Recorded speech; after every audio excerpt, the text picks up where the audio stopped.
Well, hello, thank you. I think Kate said I should start off, which I wanted her to start off, but still.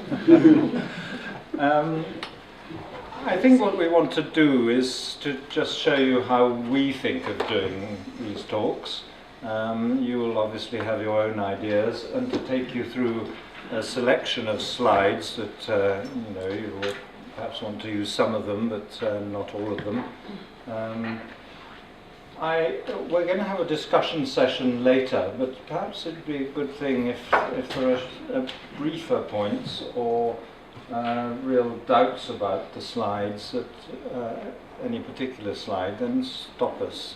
Don't let us just wind on if we're hard to follow or the slides aren't clear or something. But major points for discussion maybe keep till the later session. What we've been doing, and we're having to learn to give talks about this book, and I think we're finding it harder to talk about than the last one, in that the message is more complicated and there are more components to it. But basically, I guess what people want to do is show the damaging effects of inequality. We tend to introduce it by saying that this book shows the mental health or the psychological effects of inequality. Sometimes talking about how the spirit level showed things that many people regard as external, and levels of violence in society, teenage births, things that happen perhaps to a minority. But the point of this book, in our minds, was very much to show the very intimate effects of inequality. I think most people feel that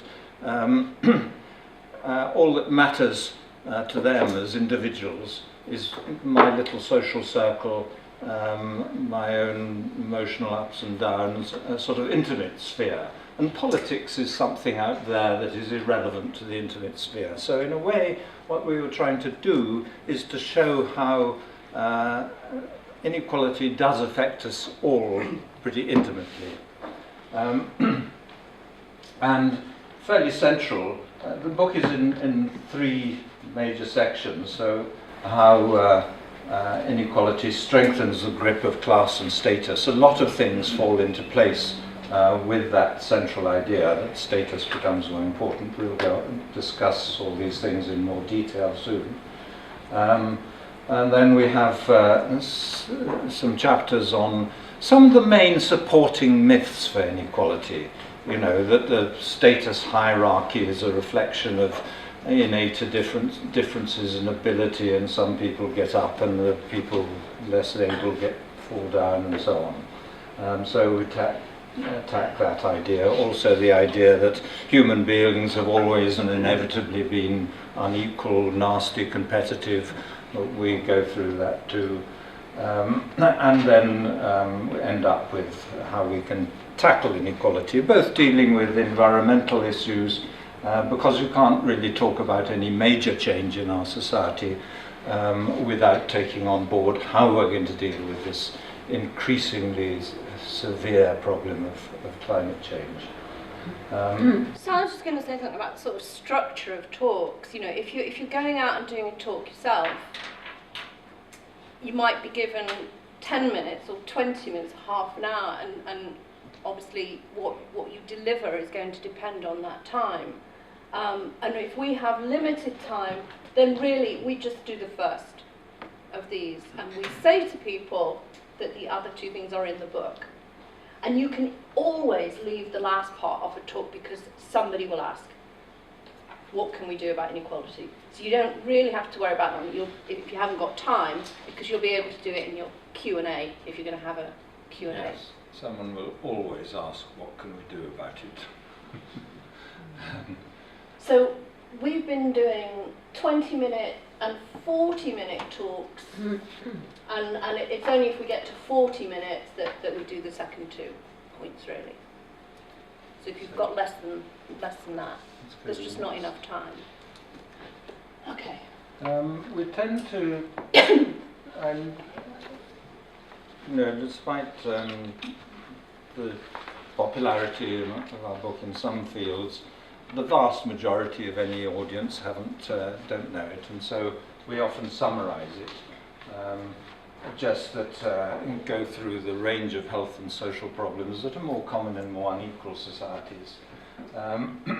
And we make the point that there are very big differences. I think almost all the things we talk about in the spirit level are between twice as common and 10 times as common in more unequal societies. And really, you know, we're not talking about 5 or 10% differences in rates of violence or anything else. And of course the differences are so big because it's not just the poor being affected. So we try and make those 3 points about the spirit level. And then to deal with I think many people are perplexed that so many different problems are related to inequality, totally different things, I mean, whether it's health or imprisonment or kids' maths and literacy scores. So I think it's useful to point out that these are all problems with social gradients. You know, although they exist at the top of society, there's violence and drug abuse at the top, they're all more common at the bottom. It is those kinds of problems that are more common in more unequal societies. We did a very specific test of that. We looked at death rates from different causes, some with social gradients, you know, like heart disease or respiratory disease. And we also looked at things like prostate cancer and breast cancer, which have little or no social gradient. And it's definitely the things with those social gradients that are related to inequality, which means it's less of a mystery, you know, that inequality should make those kinds of problems worse. It makes it easier for people to understand. Is there anything else to add on that, Kate? But it's not only the poor who are affected. That's the crucial point. It's not, as I said, the differences are so big because it's not only the poor. But the effects are biggest amongst the poor. Amongst the better off, there are smaller differences between the more and less equal countries. We can't talk about the super rich because they're a fraction of 1% of the population, and you know, we don't know what their rates of mental illness are. I'm sure that they have them.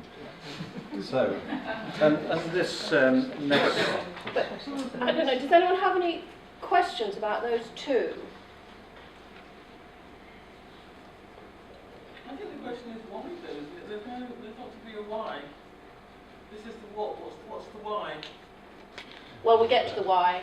The why is the rest of it. Okay. But will you... And the how. If you feel we haven't answered that question, By the end, bring it yeah. up in the next discussion sentence, because it obviously is crucial.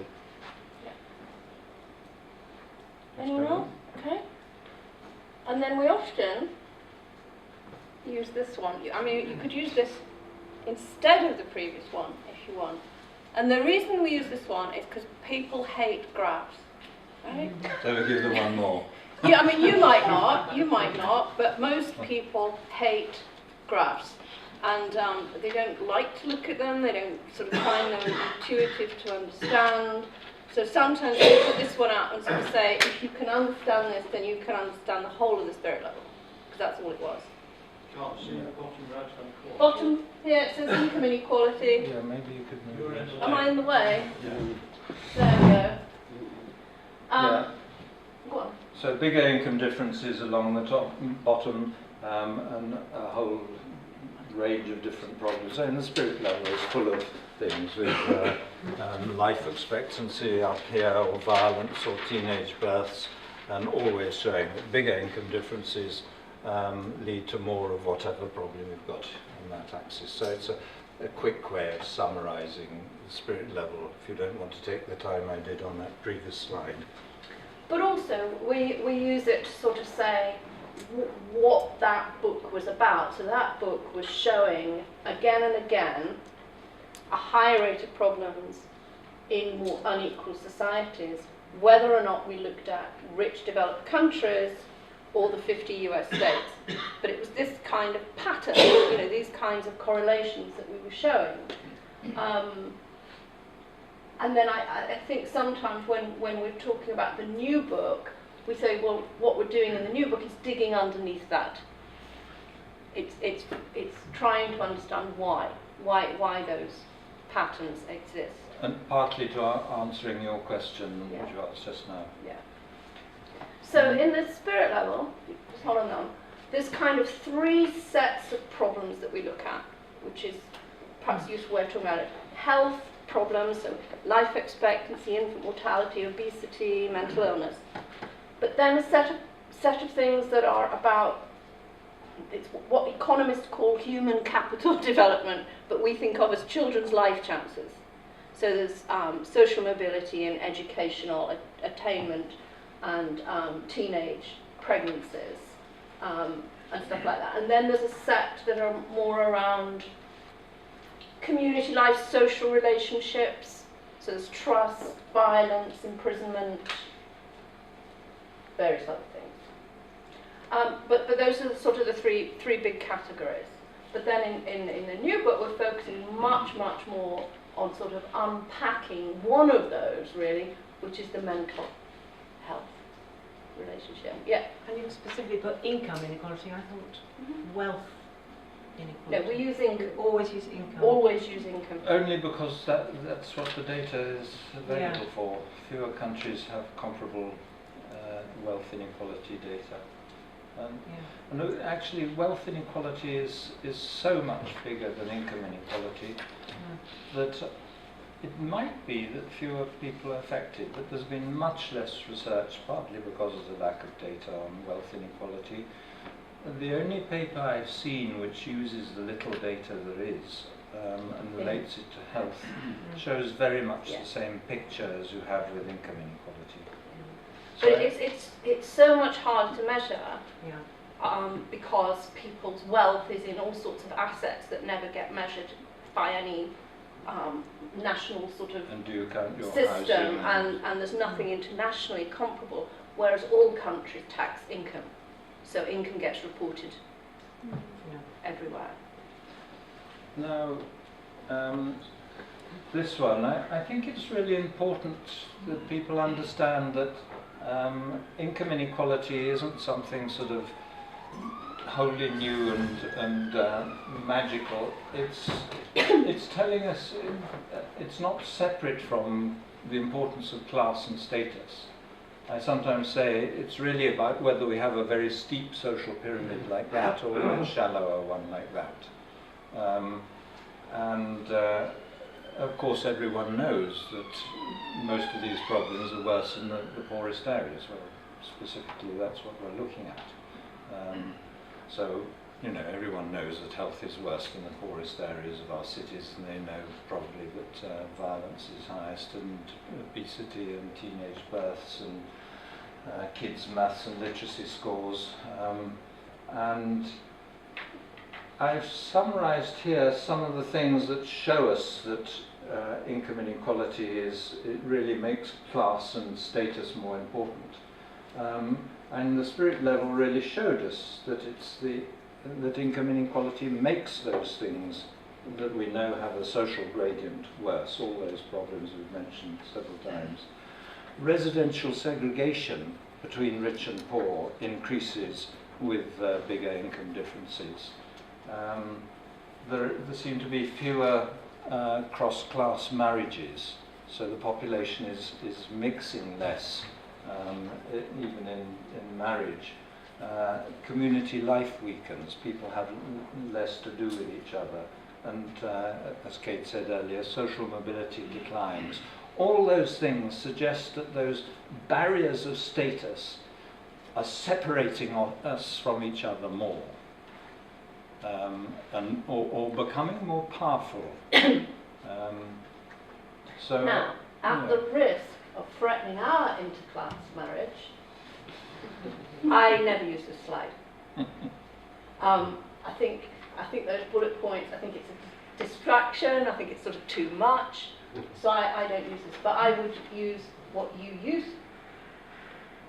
You mean just make it in a gesture? Yeah, I would talk about these things, but I wouldn't use that slide. And you must feel free to, you know, mess around with them. Maybe use that one with the bullet points gone and just the pictures. To not have these bullet points in. Yeah. But the bullet points the evidence that this is what we're really talking about. I think it's important to mention the class and status thing because it'll come up repeatedly later on. But it also, I think, fits people's intuitions. As I said, everyone knows where these problems are worst, what part of town. So it makes things a bit more intuitively understandable.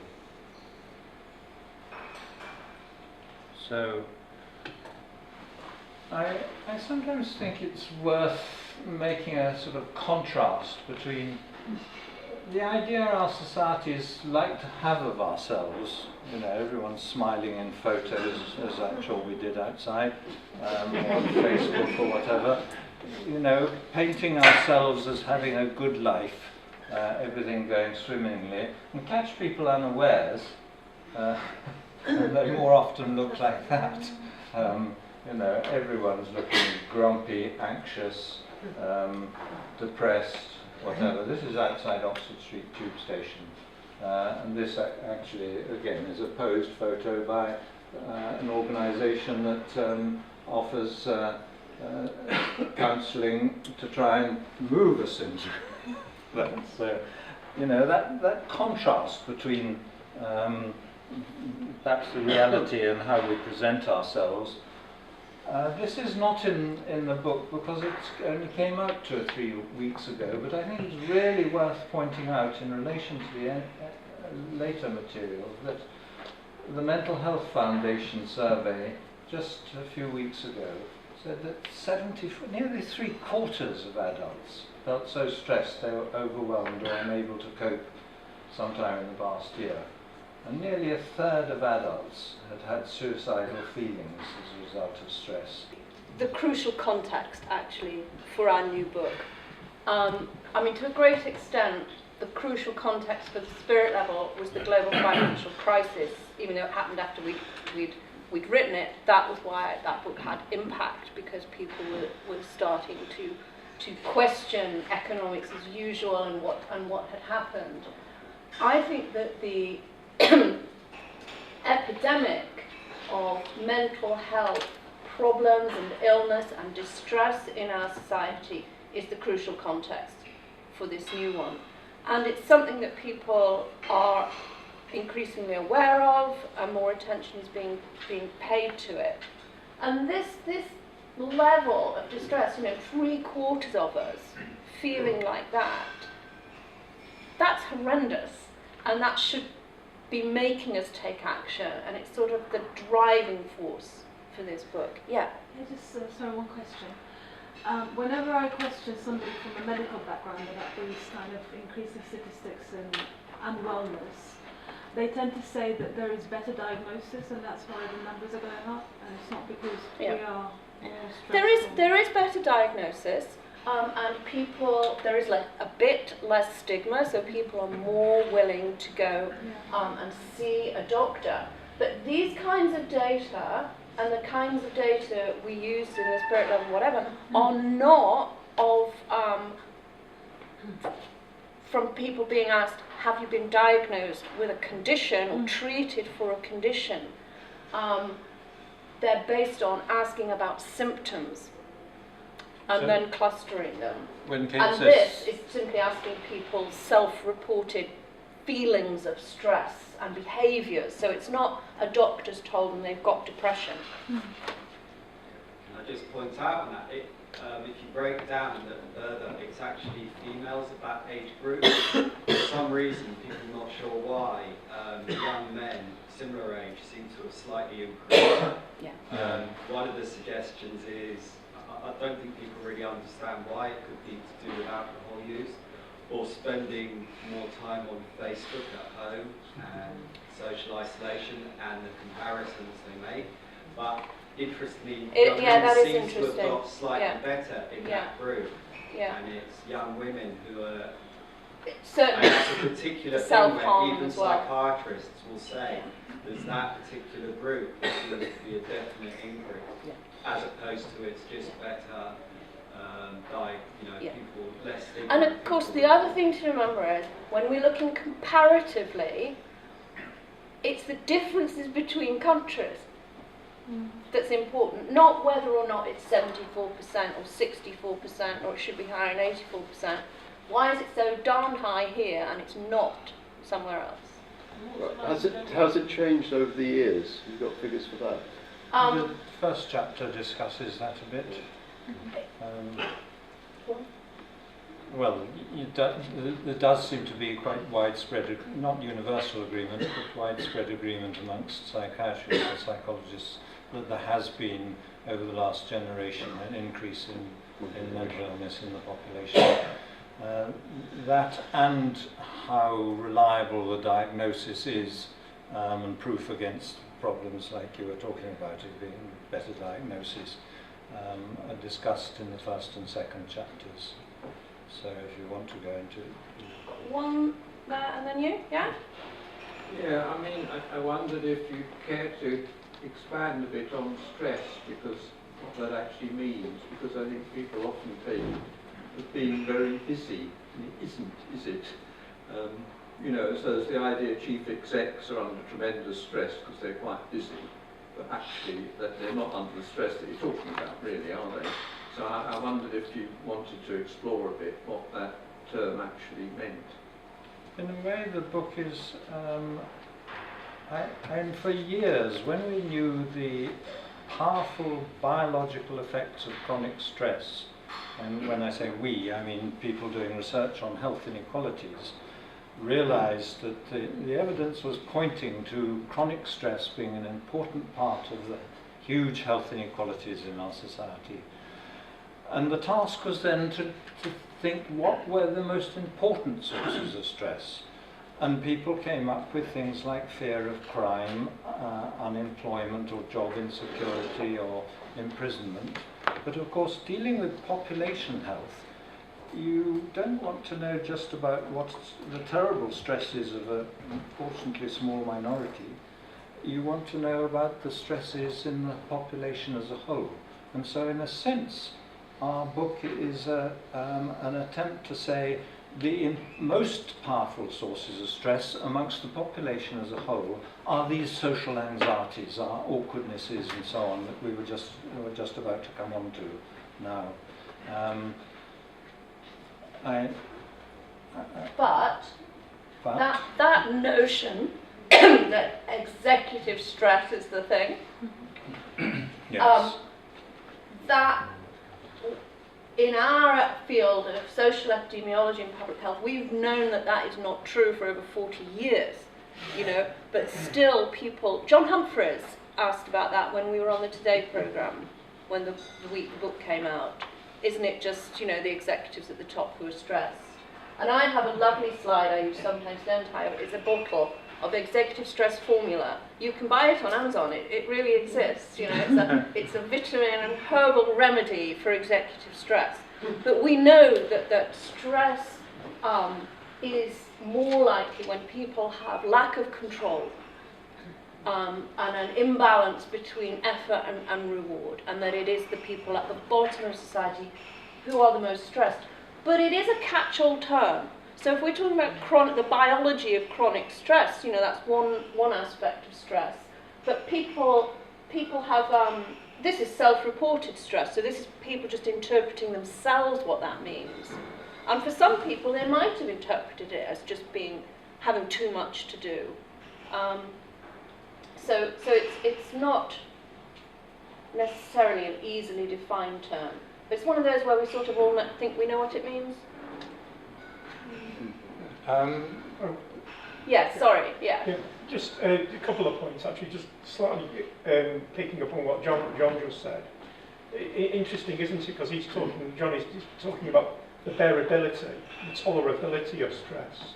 So it's actually, when you actually locate stress or emotional stress, mental stress, within different psyches, if you want to call it that. For example, if somebody has a strong faith in, I don't know, higher being or something, or whatever, or that it might, and that's become a life habit, then it with practices involved, like meditative practices, the tolerability of stress might be quite different to other people's situations. That's the first point of the I don't know how that relates exactly to the book. And the other thing is, when 16% of people are thinking of being, unfortunately, being suicidal, and 32% think that their life's not worth. What was the other one? 16% was the suicidal. That was the self-harm. No. And this, oh yeah, and the 32, yeah, and the Suicidal thoughts. suicidal 32%. What that sort of suggests to me is that these people, it could be any of us, might be any of us, actually, they look at the world, the way they see the world, it could have a different colour. It could be monochrome in a sense. But what you're talking about in both of those cases are individual differences, right, in how people may see the world or respond to stress. And what we're talking about are societal differences. So in every society there'll be a mix of people, right? Some more vulnerable and some more resilient. But the focus is here is on like why in some societies do we have so many more of these problems, suggesting that fewer people are resilient and more people are vulnerable. So the individual differences explain why you or me get depressed or not, but that's not our focus.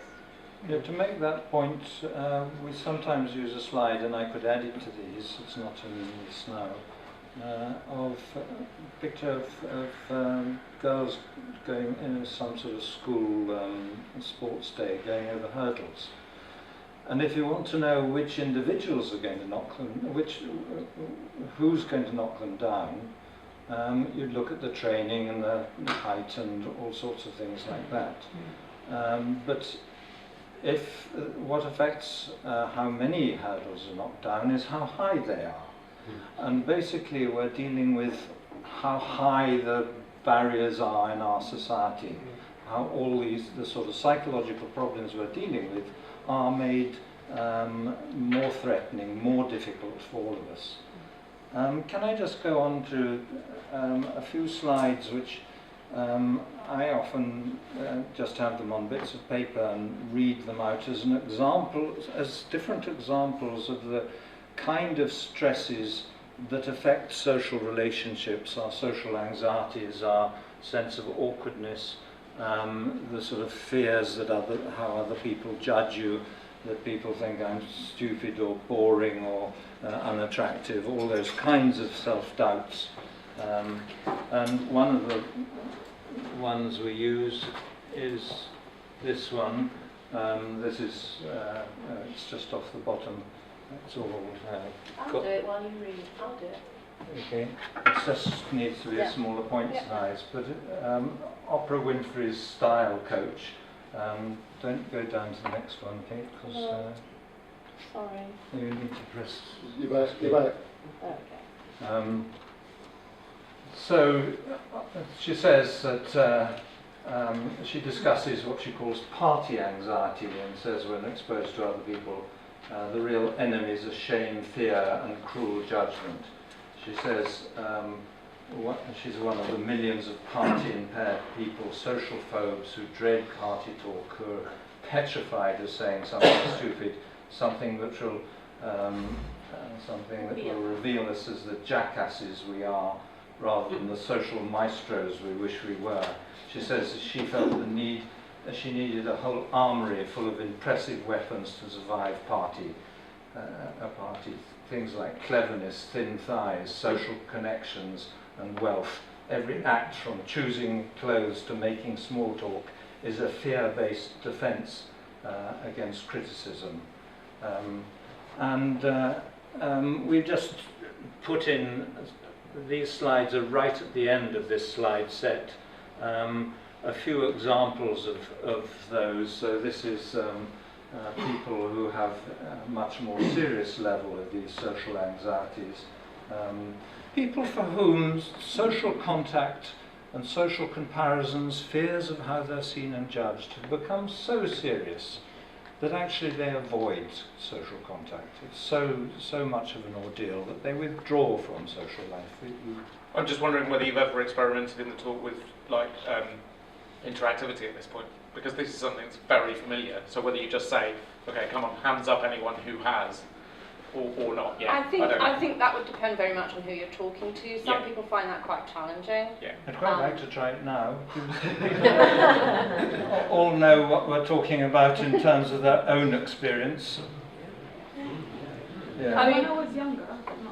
and the thing is, if you're giving a talk, you'll be feeling this Yeah. yourself all the Yeah. time. Yeah. All the time Yeah. you're doing it. Because Figuring public it out. speaking Yeah. is one of the most stressful things anybody ever does.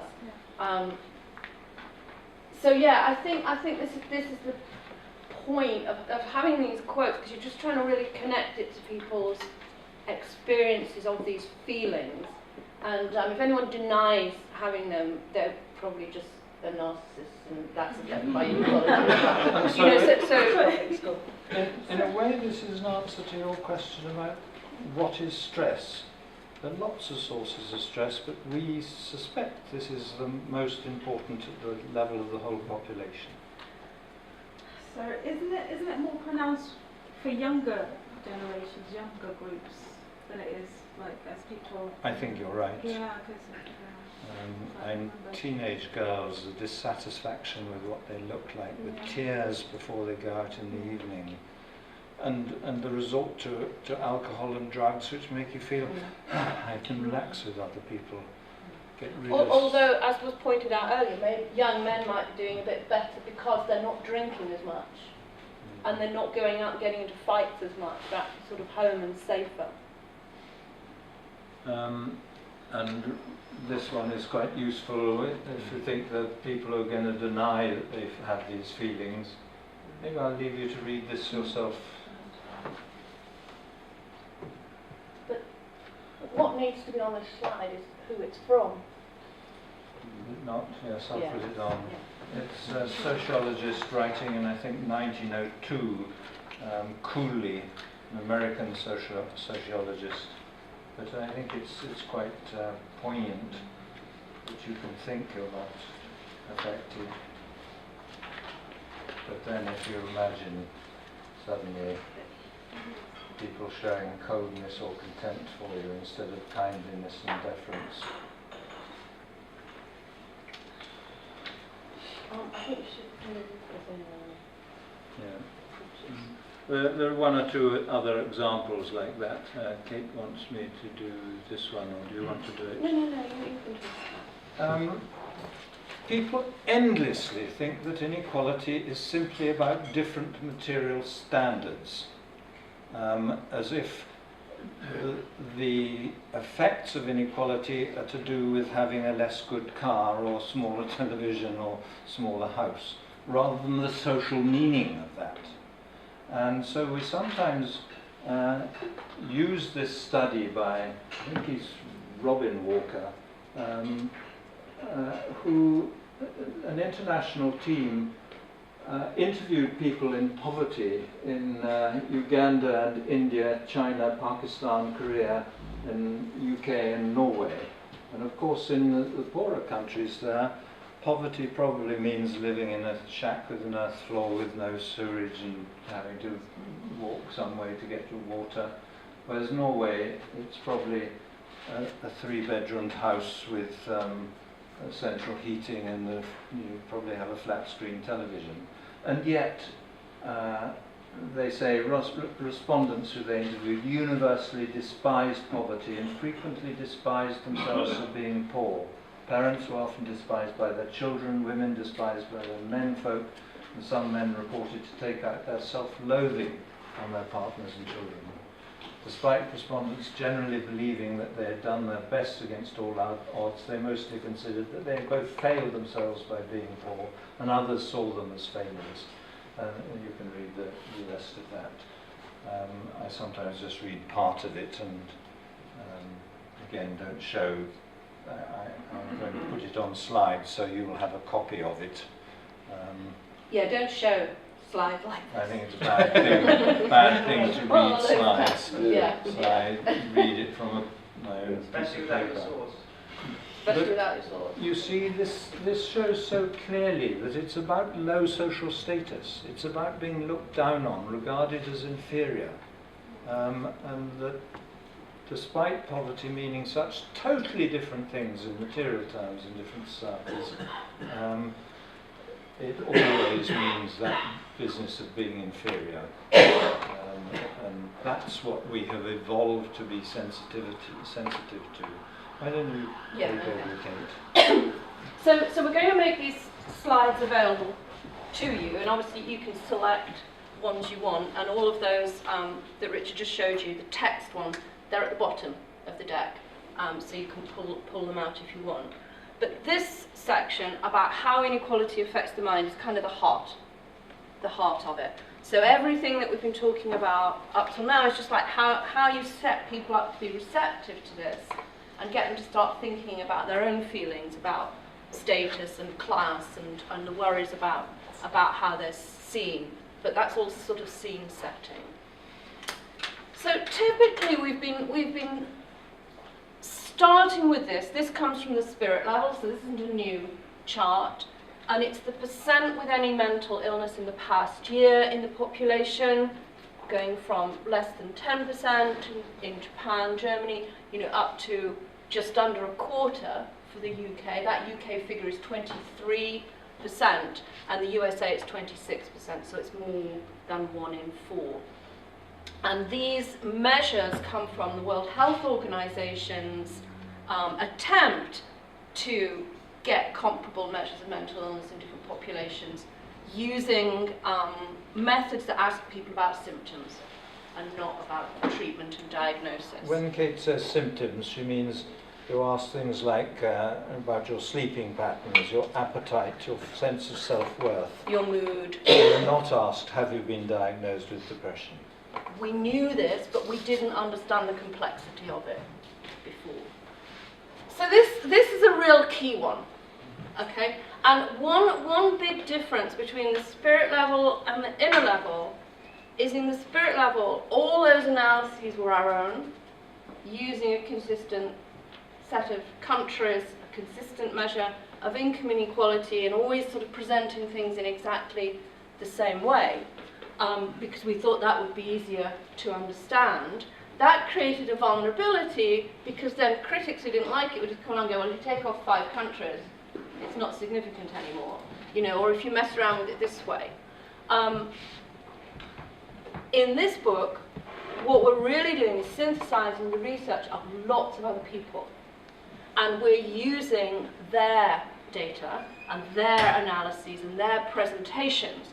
Now, we've tried to, wherever we can, we've redrawn things to try and be as simple and straightforward as possible, but because they're not our studies, sometimes they're a bit complicated.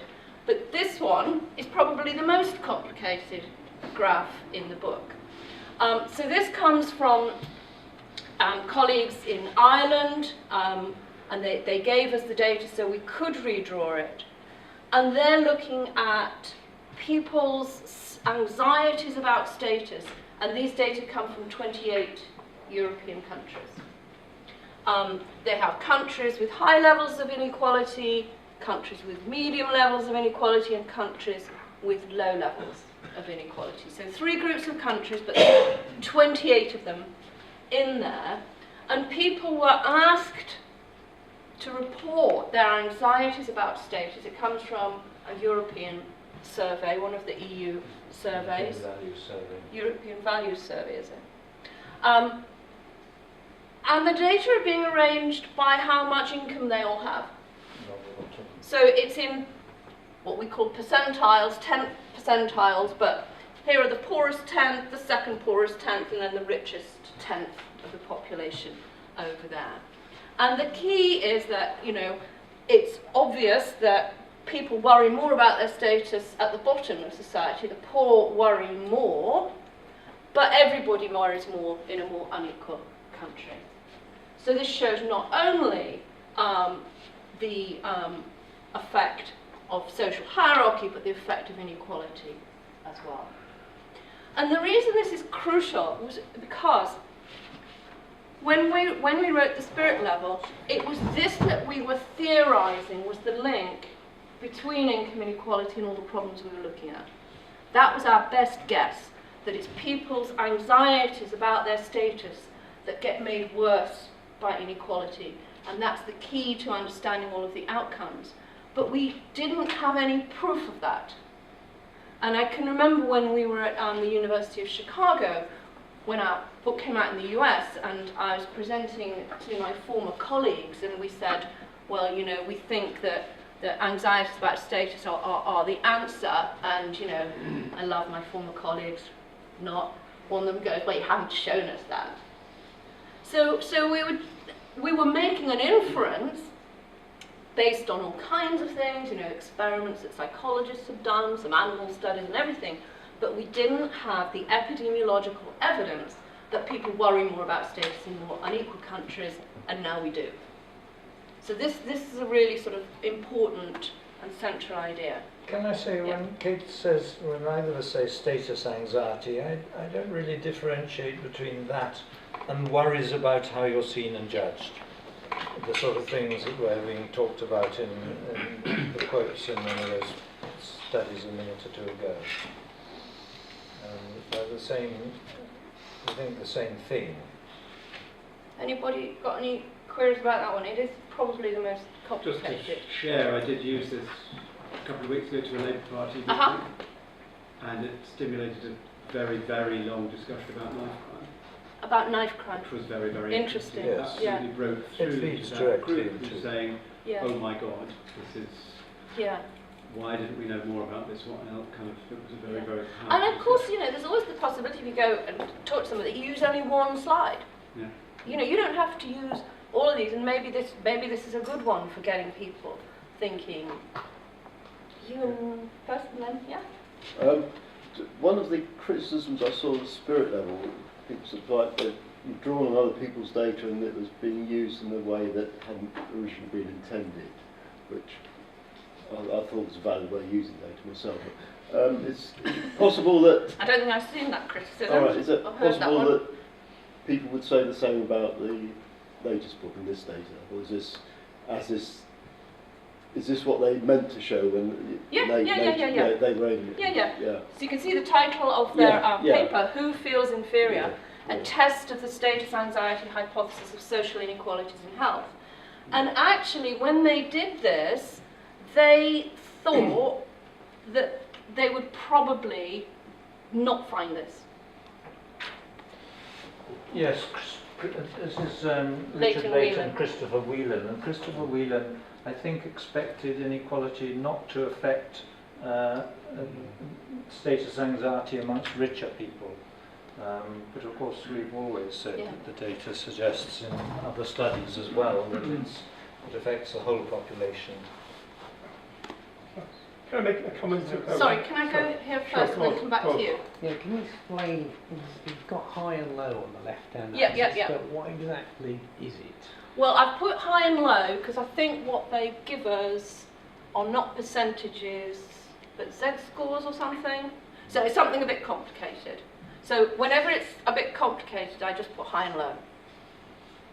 Okay, it's hard to kind of gauge how significant it is though without knowing that. Read the book. No, it's the same in the book. And if you want to, all the papers are referenced, and a lot of them, the vast majority of the academic papers, you will find on Google Scholar, and you can read them. So if someone says, why didn't you control for something, you'll probably find that the authors of the paper did. I wasn't criticising particularly, I was just saying it's hard to know. Gauge it. Yeah, but it's not something straightforward. Okay. Because when it's straightforward, I put percentages there or numbers, but sometimes when it's a score on like a psychometric instrument or something, it doesn't mean anything to anybody. Okay. And that's when I put high and low. On the wiggle, where more inequality, more worry across the social spectrum. And what that reminds me of is it's like a broken glass, but the way the window has been broken is even more fragmentation, and what these little what these particular fragments are in that broken window, in that single broken window, are willfully constructed social images. You know, there are more willfully constructed social images to encourage jealousy, right? You know, whereas in the more equal society, you've got more just a predominance of jealousy coming from the poorest people, and it's less of a broken window. Yeah, I mean, you can all find your own metaphors, I think. Yeah, and find what works for you. I think we need to keep more of the discussion for the later session, because we've used 3/4 of an hour. Oh, sorry. I shall crack on. We're about a third of the way through. Now, this one I wouldn't do in a short talk, probably. Really, like the Walker study of the experience of poverty in lots of different places, that really helps us see that it's relative position that matters most. This paper that's referenced here has perhaps been the most informative to our understanding of the biology of what we're looking at. But I think you should feel free to skip this if you want. The psychobiology. The psychobiology. So these authors, they're psychologists, and they did a huge, review of all kinds of mental illnesses and personality disorders, and linked them to what's called the dominance behavioural system. So this is like a model in our brains that we inherited from our animal past, that is all about how we deal with relative social status, whether we act in a dominant fashion or whether we're submissive. All animals have it. Zebrafish have it. They meet, decide who's dominant, who's not. Crayfish have it. Everybody has it, but we have it too. And what they found was that anxiety and depression are related to subordination and submissiveness, and disruptive behaviour disorders, mania, narcissism, psychosis are related to dominance. So that there are these two outcomes really of the dominance behavioural system being activated, a dominance response or a submission response. Now what they didn't know or even think was that that might be affected by inequality. But it was a sort of crucial way for us to start thinking about these two different ways in which people respond to inequality. So we'll keep that slide in to send you, but it's really just about there being a good understanding now among psychologists and neurobiologists about dominance and submissive behaviour and its impact. Yeah, do look up some of these papers, because even though some of it will be difficult to understand and the statistics might be, a lot of the summary and conclusions. It's all in the book. Sherry Johnson went through 400 psychological research papers. So you didn't have to. So we didn't have to, and you certainly don't have to. That, what Kate mentioned, that she thought all societies were very similar social hierarchies. And we got in touch and said, we think it makes a difference how much income inequality there is, and the things related to dominance and subordination ought to be made worse in societies with the bigger income differences. And when, as evidence has come through showing that's true, it both proves her thesis that those conditions are, those mental health conditions are related to dominance and subordination, and ours, that income inequality makes those things worse. So, just a quick trot through those then. So what we talk about really in the book, there are 3 separate chapters. There's one on this kind of response, the subordination and the submission, the depression and the anxiety. So we've just given you a few little cartoons just to sort of help differentiate these responses. Thank you. And here's depression. Okay, so now we have got percentages here now. This is the percent of the population with depression in the past year. These are American data, so these are American states. Anytime there's a line on any of our graphs, it means that's a statistically significant relationship, and it can't be due to chance alone. It's calculated by a computer statistics package, and it's the line of what they call best fit. So we get depression, and you've seen the status anxiety. And also, there's this tendency for people to withdraw from social interaction.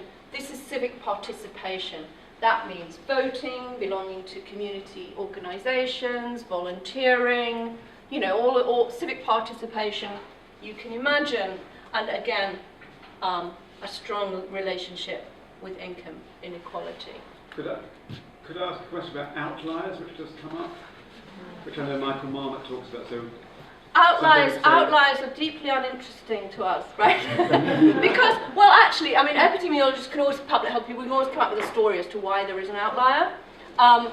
But those stories are different for every outlier. And you get outliers because income inequality isn't the only thing that affects civic participation. So if it was, they would all be on the line, exactly. But other things matter and influence things, so you get a scatter. But the story of each scatter point is likely to be different. And for us, it's the common variance explained by inequalities that's the interesting thing. That again and again and again, for problem after problem, you get this relationship. Rather than the fact that, you know, Italy does better on mental illness than you would expect. The Czech Republic is doing worse. Yeah. I think that, well, often, so some people might say, well, let's not, if so political perspective might say, I'm not interested in tackling inequality, but let me find out what's happening in Norway. Because perhaps I can defend. That's fine. That's fine. But we point out when people occasionally do say that inequality affects so many different problems. Yeah. So for instance, Italy, you know, better mental health than you would expect, and people think, I don't think anybody knows, but people think that's to do with family connectedness.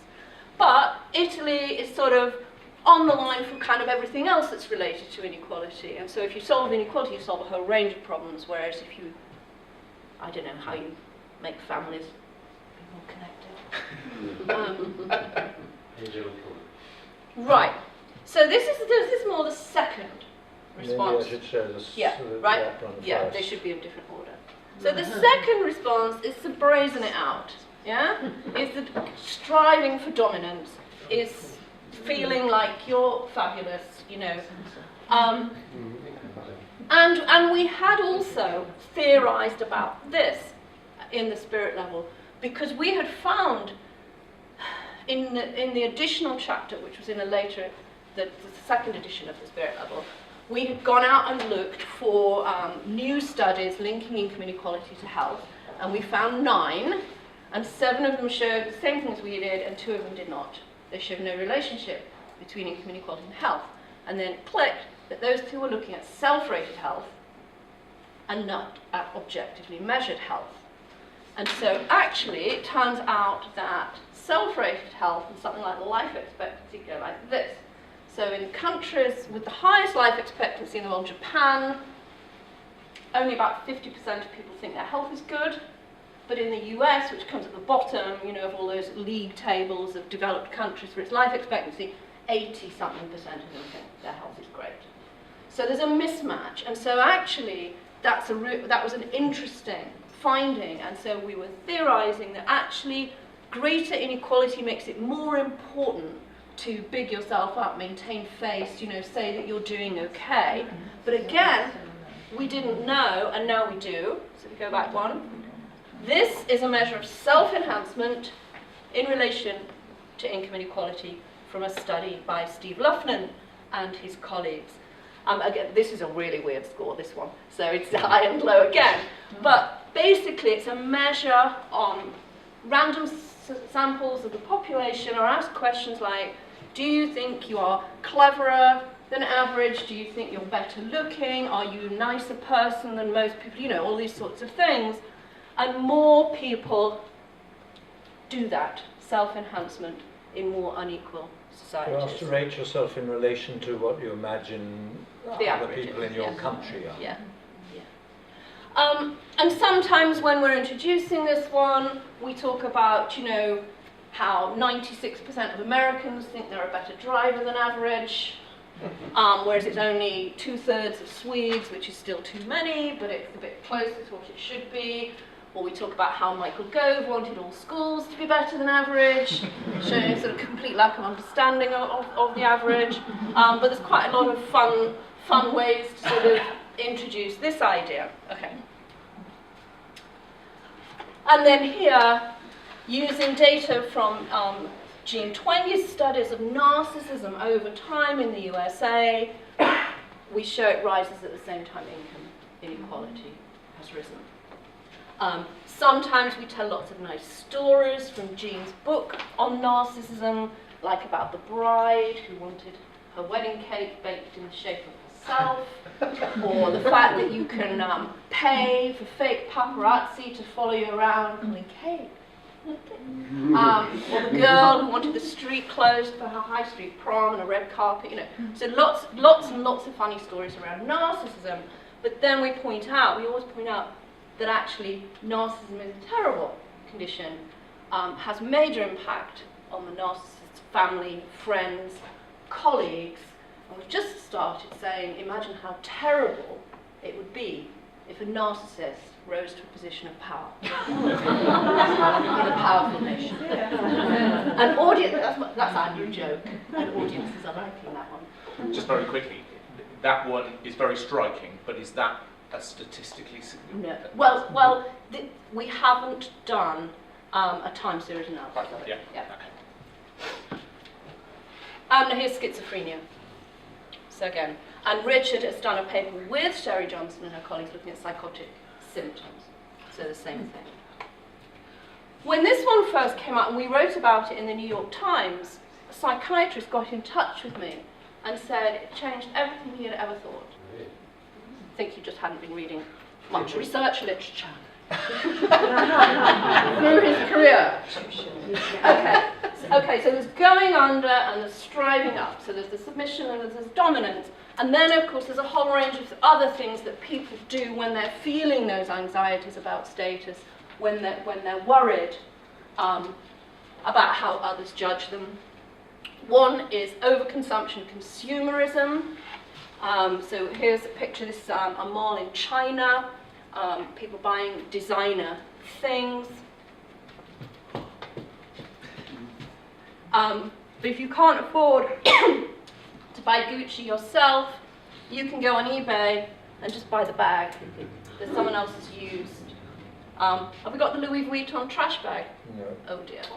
You can get Louis Vuitton rubbish bags as well. So we talk about, you know, it is through what you buy that you show that you are worth something, you know. So first class people have first class goods, you know. If you've got second class stuff, you're a second class person. And so inequality drives consumerism. We have a chart that links advertising spend per capita to income inequality. Oh, there it is. Yeah. And then back one. And then inequality rising with debt.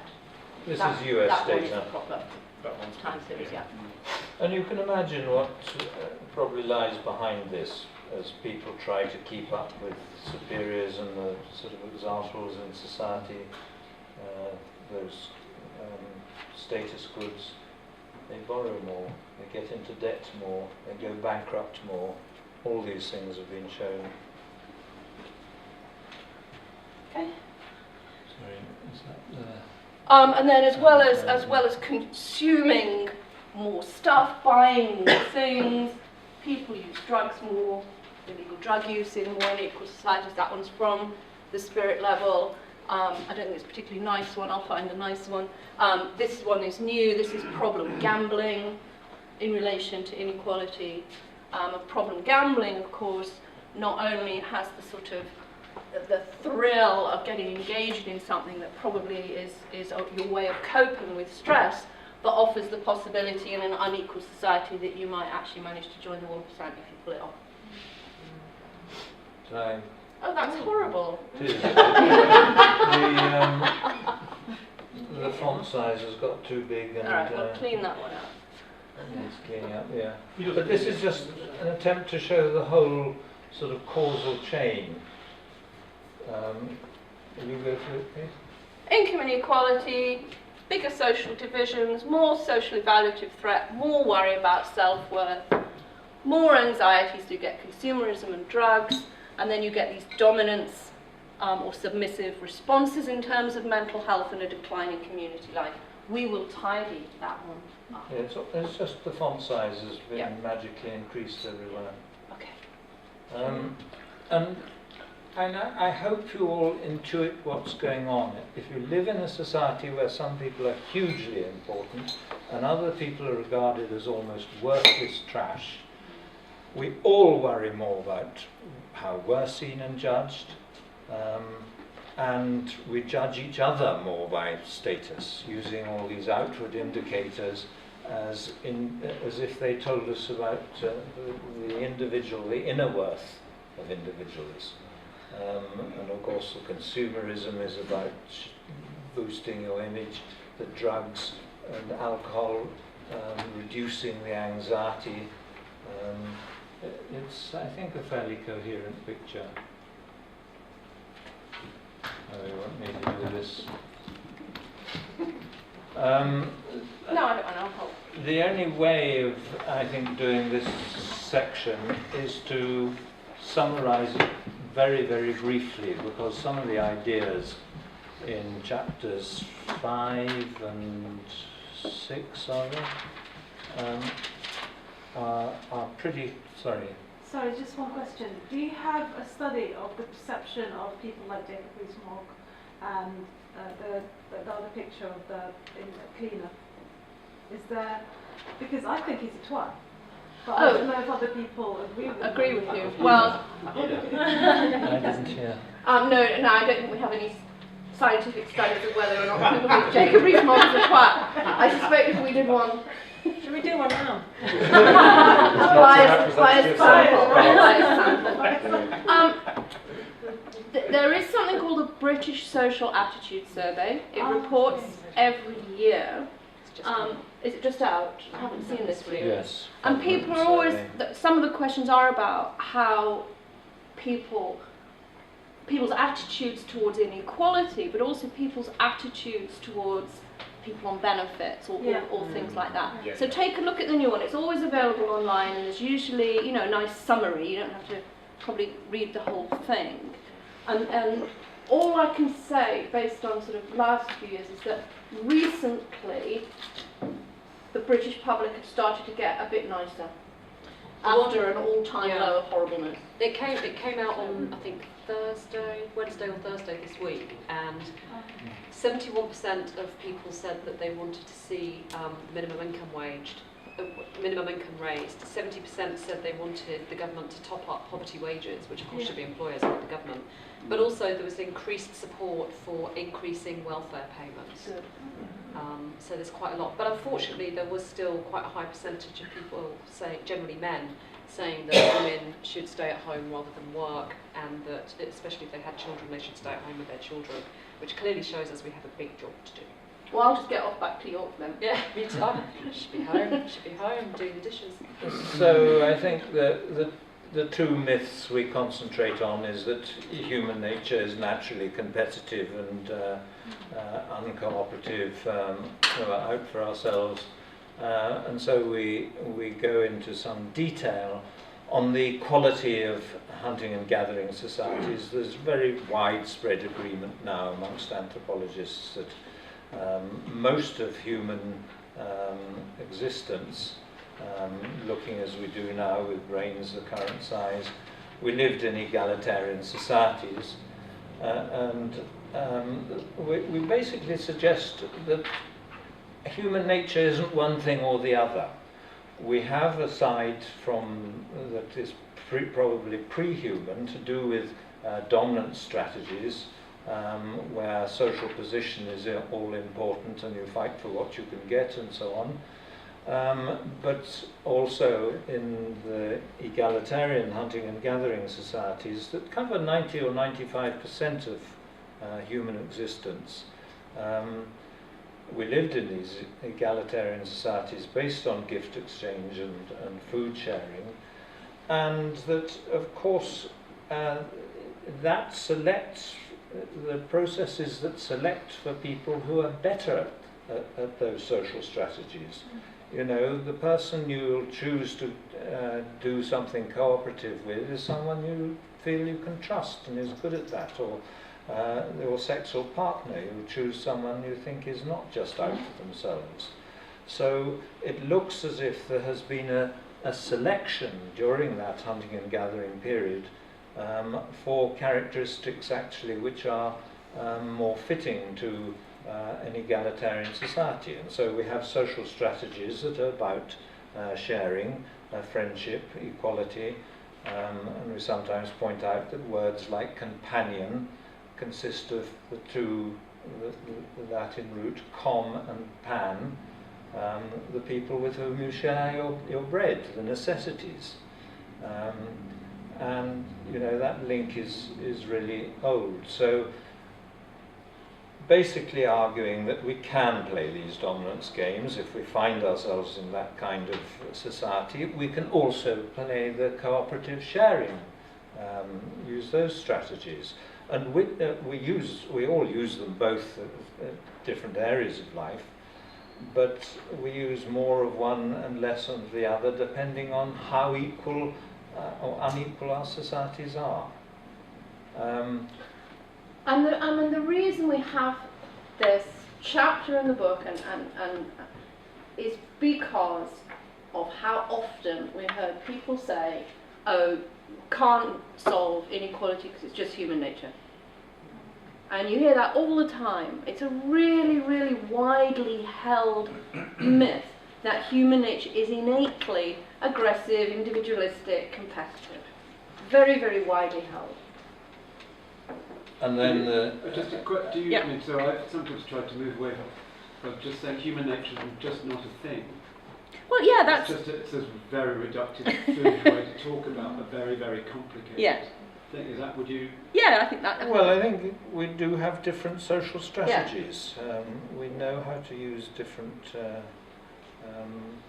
approaches to how we deal with it. And at a very fundamental level, I suspect this is about whether, as individuals with similar needs, a conflict that happens in, I suspect, the vast majority of animal societies, because members of the same species have the same needs, you can compete with each other for everything. So whether it's over territories or nesting sites or sexual partners or access to food, we can be each other's worst rivals. But we can also be the best source of cooperation, friendship, assistance of every kind. And I do think that that's not just a sort of something to do with the human past and evolution.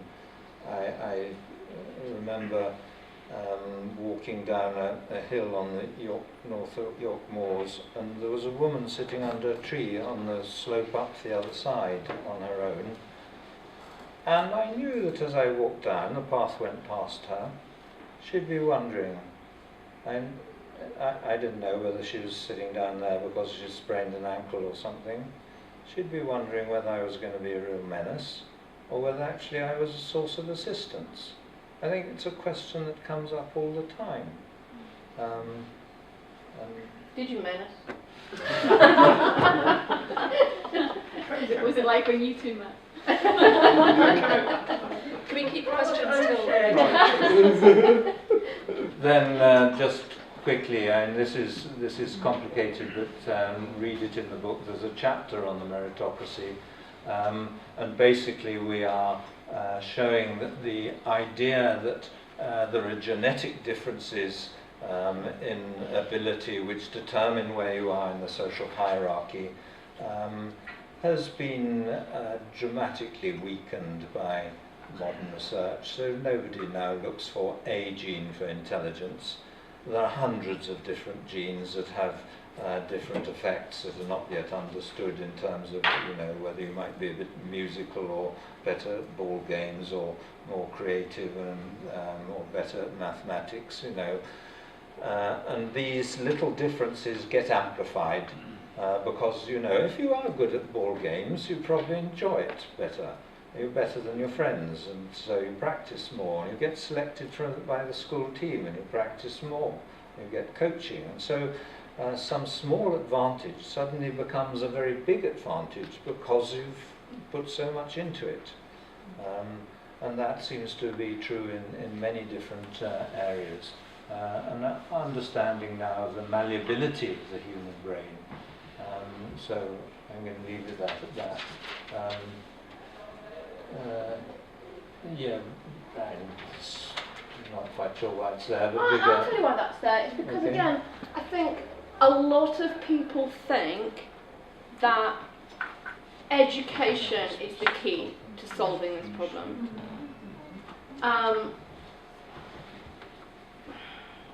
Now, it could be if you did it differently, but the way we do it, it actually creates inequality. So our educational system reinforces and enhances class differences in capabilities, qualifications, etc., etc. There's another sign that greater inequality increases the power of class and status. And then we've put in this one on social mobility, again because a lot of people, especially on the political right, think that as long as you've got equalities of opportunity, that's all you need. And this is really just to show that you cannot have equality of opportunity without greater equality of outcome. This has got more countries in than the one we originally published in the Spirit level. Yes, this comes from the, what's its name, institution in Washington. And in case people ask you, what this is looking at is the correlation between fathers and sons' incomes. It's basically asking, do rich fathers have rich sons and poor fathers have poor sons, or doesn't fathers' income matter very much? It's not mothers and daughters because it's intergenerational and there's such big changes in women's economic activity rates that it's harder to do that. And should we leave that till after a break, or shall we go on to do the last bit? Let's do the last bit and then we're done. And then it can all be discussion, can't it? Yeah. So, You want? how much have we got here? Only a few slides. Okay. So in the section of the book that is about moving forward, there's a chapter that's really about inequality as a barrier to the transition to sustainable economies, primarily through its impact on consumerism and over-consumption, but also, can you move it along, showing that growth no longer produces benefits in rich countries in terms of health, well-being, etc. So this is a graph showing, here we've got GDP per capita rising over time, and life satisfaction completely flat. This is US data, but this has been shown for other countries it's actually too. The genuine progress indicator. And the genuine progress indicator, which is this one, matches the life satisfaction pretty well over the last few decades. And this is a measure that tries to take the bad things out of GDP. Because, you know, GDP is a really, really silly measure. There's lots of good new books on sort of beyond GDP. But when bad things happen, GDP goes up, you know. So a few disasters, GDP goes up. So the genuine progress indicator tries to remove those things. We put this one in for you. Kind of cute. There's another one we like that shows someone asking a question at a climate science conference, doesn't it? And sort of says, you know, what if we sort of save the planet and make people happy and do all of that, but climate change wasn't happening, so we saved it all for nothing. If it turns out to be a hoax. It turns out to be a hoax, yeah.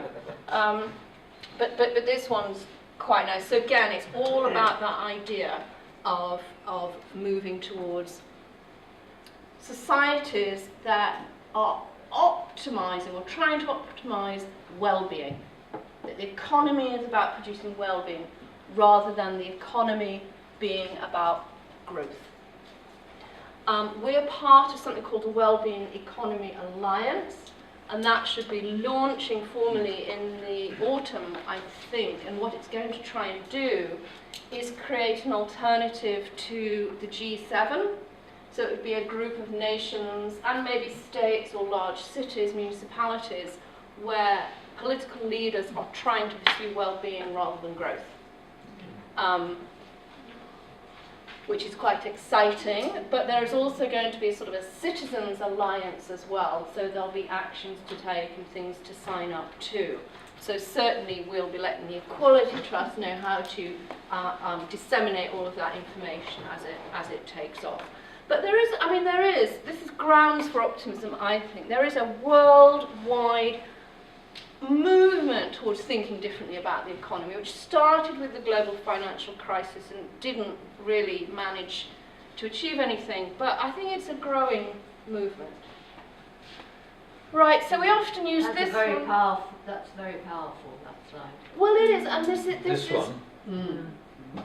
I think this one. In terms of, I'm thinking, what can I say to people? Yeah. And that inspires me. I Yeah. just want you to know that. 'Cause you can see that. Well, you've also got, I saw copies of it around, you've got all of the Equality Trust resources about what can be done by individuals, what can be done by organisations, how to act internationally, nationally and locally and all of that. So the reason we have this is because there really are two main ways you get greater income equality, and one is through taxes and benefits, that's how Sweden does it, and the other is reducing income differences before tax. So we always say we're in favour of these things, but the risk with just relying on your fiscal policy to reduce inequality is that as soon as you get a change of government, they can change the corporate tax rate, so that's vulnerable. And some of these things are going to require international cooperation on a level not seen previously. So one of the strongest reasons for sort of thinking about reducing income differences before tax, through all of these ways of extending democracy more into the economy, into the institutions where incomes are set, is that it gets greater equality more deeply embedded into the culture. It's harder to undo. As soon as you give people rights, it's quite difficult to take them away. Not impossible, but it's harder. And so much of the last chapter is talking about the different kinds of economic democracy that we think will help to reduce income differences before tax. And it's everything from stronger trade unions to more employee ownership and cooperatives, etc. Things like workers sitting on company boards, including remuneration committees, but even the publishing of pay ratios, which is going to come into force in 2019.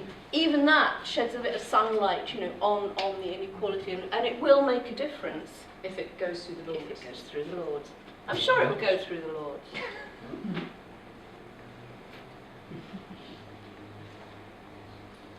Well, it speaks for itself, doesn't really, this one. We put this one in because here you've got the long decline in inequality from sort of 20s, 30s onwards. Everybody got a lot more equal, and then in 1980 all took off again, 79, 80 all took off again. So this is neoliberalism, and this is progressive, democratic and socialist and labour movement. And fear of communism. And fear of communism, probably, yeah. But we are now back at levels of inequality last seen in the 1920s, and we are reaping the impact of what started there. I was listening to the radio the other day, and they had somebody on at 1 o'clock. They had Paul Johnson on from the Institute for Fiscal Studies, banging on about how inequality isn't rising. much, you know, and it maybe even come down a little bit for a couple of years, and you think, well, that is so irrelevant because it's this that mattered. It's this that matters, and we haven't unpicked it. So all little changes in the last decade or whatever aren't the problem. The problem was that massive rise then and the fact that we failed to do anything about it. And this is just such a beautiful chart, isn't it? Here we have income inequality. It's that same pattern we saw in the last chart. This is for the US, and this is the percent of the labour force in trade unions. And it's like a photographic negative, isn't it? So I've seen those graphs looking almost exactly the same for about half a dozen rich developed countries. But I don't think it's simply the power of trade unions. I think with the proportion of labour force in trade unions is an indicator of the power and importance of the whole labour movement, the idea that society can work in another way, if you like, the countervailing voice in the media. And when that all goes and Thatcherism took over, neoliberalism took over unchallenged, and inequalities then rose. And I think something that I've been talking about a lot when I'm giving talks is how if you were one of those neoliberal economists advising Thatcher or Reagan, or indeed if you were Thatcher or Reagan, you could, in 1979, 1980, have genuinely believed that what you were about to do was going to be helpful. You know, they did think that there would be trickle down. They did think that growth was the answer to everything. They did think that deregulating markets would benefit humanity. You can't think that now. So to continue to sort of pursue those kinds of policies and politics in the face of the evidence that we now have of the damage that they do, that's immoral. I don't think they were immoral at the outset, but to carry on the way we are in the face of all that we know, that is immoral. That's just the ratio of chief executives' pay to the average pay over time, again, you know, showing the huge rise, and it is those top incomes taking off, those inflated salaries and bonuses at the tops of private companies and then spreading everywhere so that university vice chancellors now have to be paid phenomenally large salaries, and local authorities as well. Okay. The differentials over this period have increased tenfold within the same company. The gap between top and bottom used to be 30 or 40 times as much in the 1970s and early 80s, and it's now 300 or 400 times as much. And around these slides, you know, the ones about economic democracy, about this kind of thing, I often ask audiences to think about where they work or have worked and the institutions in which they work, and think about what they think the person at the top should get paid compared to them, or compared to the cleaners and catering staff. Because we're all quite sensible, and we might vote for, you know, I might let my vice chancellor have a bit more than me, maybe. Even more than Even more, because I don't necessarily want to do what he has to do, but I wouldn't say he should have 10 times more or 300 times more, and none of us would. So I think getting audiences to think about those pay ratios is quite helpful, and helps them to see how more democracy would help with that. So yeah, just a few bullet points about economic democracy, and I think we've been using this quote for years now, haven't we? But I think it's really, really powerful, because in a way, in the institutions in which many of us work, treat us like property rather than people. And for the low paid, of course, it's exploitation. So, I think probably we've got given you some examples of different companies and different organisations that are more democratic, including, go back one. So, I mean, Vanda and I were at an event recently, and Rich was there as well, where there was a representative from the Mondragon cooperatives in Spain, and also someone from, what's it called, the people who do the Preston thing. You asked me that last time. The Preston model, there's an organisation, it's got Centre for Local Economy, something. CLES, Centre for Local Economy Sustainability, I don't know. But anyway, so look, there are lots of examples of good stuff. And when our new book was reviewed in The Economist, they didn't quibble about the science at all. They were like, fine, but they're like, oh, we don't like the solutions. We don't think they'll work. To which I say, fine, come up with your own. We can all contribute solutions and ideas. But actually, they do work. You know, these are successful companies and organisations. And of course, you will, at any talk you give, be wanting to promote the Equality Trust and get people to join and sign up. And I've put that one in because I think it's a question that people ask all the time. What can I do? What can I do to help change this? And so we all need answers to that. And this is the Equality Trust.